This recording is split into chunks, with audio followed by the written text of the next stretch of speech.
आवाज इंडिया के में आपका स्वागत है। नमस्कार। आज हम एक ऐसी घटना पर थोड़ी गहराई से नजर डालेंगे जिसने हाल ही में ना पूरे देश को झकझोर दिया है। हाँ, ये मेघालय हनीमून मर्डर मिस्ट्री की बात कर रही हैं आप। बिल्कुल वही, मेघालय हनीमून मर्डर मिस्ट्री।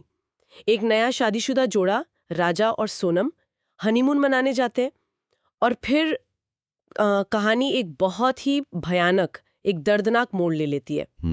हमारे पास कई न्यूज़ रिपोर्ट्स हैं और जो पुलिस की जांच चल रही है उसके भी कुछ अपडेट्स हैं। तो कोशिश यही है कि इन सब बिखरे हुए तथ्यों को थोड़ा जोड़कर देखें, समझें कि आखिर हुआ क्या। हाँ, बिल्कुल। कोशिश करते हैं इसे समझने की। तो चलिए शुरू से शुरू करते हैं। बात इंदौर की है, 11 मई 2025। हाँ, राजा उम्र 29 साल और सोनम 25 साल की। इनकी शादी हुई थी। ठीक है, और फिर कुछ ही दिन बाद शायद 20 मई को। हाँ, 20 मई को वो हनीमून के लिए निकल गए मेघालय। मेघालय खूबसूरत जगह है, लेकिन वहां सब ठीक नहीं रहा। नहीं, बिल्कुल नहीं। मुश्किल से 3 दिन ही हुए थे।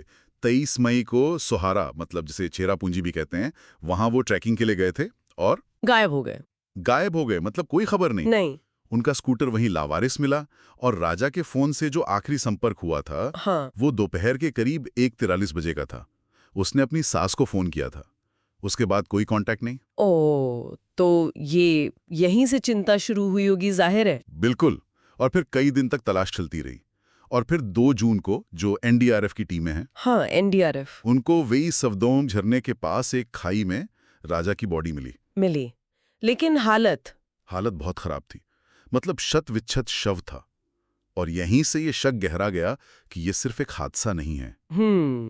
एक भयानक खोज। तो पुलिस ने से फिर कैसे लिया, मतलब क्या कदम उठाए? कोई एक्सीडेंट माना या? नहीं, मेघालय पुलिस ने फौरन मामले की गंभीरता को समझा।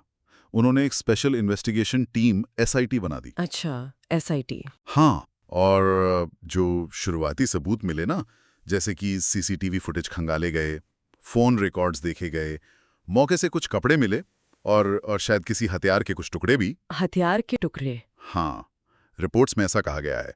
तो ये सब चीजें जो हैं वो किसी एक्सीडेंट की तरफ इशारा नहीं कर रही थी, बल्कि एक सोची समझी हत्या की तरफ। हनीमून पर सुनियोजित हत्या, ये तो अ, यकीन करना मुश्किल है। तो फिर जांच किस तरफ मुड़ी?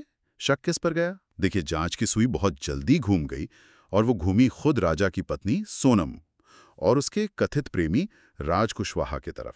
पत्नी पर और उसके प्रेमी पर? हाँ, आरोप यह है कि सोनम ने राज कुशवाहा के साथ मिलकर ये पूरी साजिश रची, हत्या की साजिश।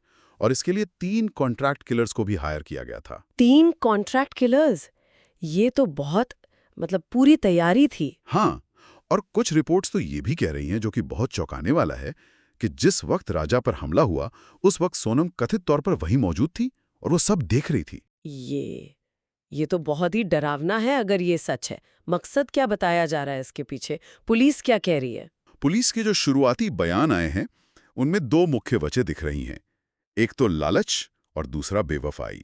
लालच और बेवफाई? हाँ, कहा जा रहा है कि सोनम का परिवार जो था वो राज कुशवाहा के साथ उसके रिश्ते के सख्त खिलाफ था, इसीलिए शायद शादी राजा से करवा दी गई। अच्छा। तो हो सकता है कि वो रिश्ता जारी रखना चाहती हो और शायद राजा की प्रॉपर्टी पर भी नजर हो। ये सब एंगल हैं, लेकिन एसआईटी अभी भी मतलब हर पहलू से जांच कर रही है। मकसद पूरी तरह साफ शायद चार्जशीट में ही होगा। और गिरफ्तारियां भी हुई हैं इस केस में। सोनम का क्या हुआ? हाँ, गिरफ्तारियां हुई हैं। सोनम ने 9 जून को यूपी के गाजीपुर में सरेंडर कर दिया। उसे गिरफ्तार कर लिया गया है। सरेंडर कर दिया? जी। और खबरें ये भी हैं कि पूछताछ में उसने राज कुशवाहा के साथ मिलकर साजिश रचने की बात कबूल की है।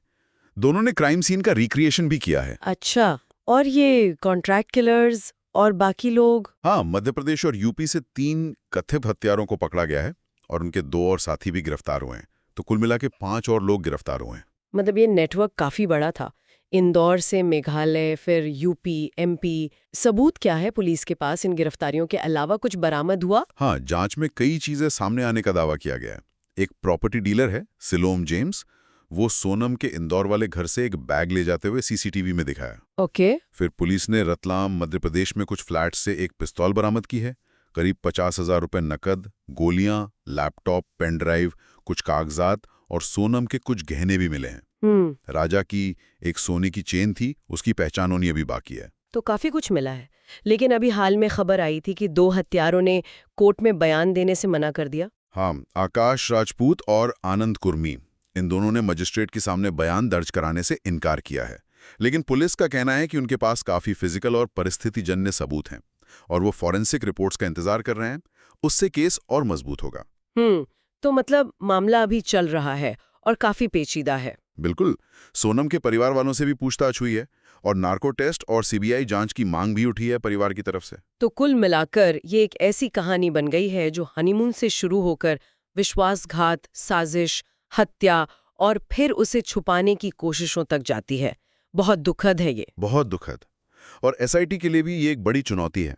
इतने सारे राज्यों में फैली कड़ियों को जोड़ना, सारे सबूत इकट्ठे करना, बयानों का मिलान करना, एक पुख्ता चार्जशीट बनाना आसान नहीं होगा। हाँ, ये केस वाकई मानवीय रिश्तों की जटिलताओं पर, अपराध के पीछे के इरादों पर कई सवाल खड़ा करता है। सही कहा।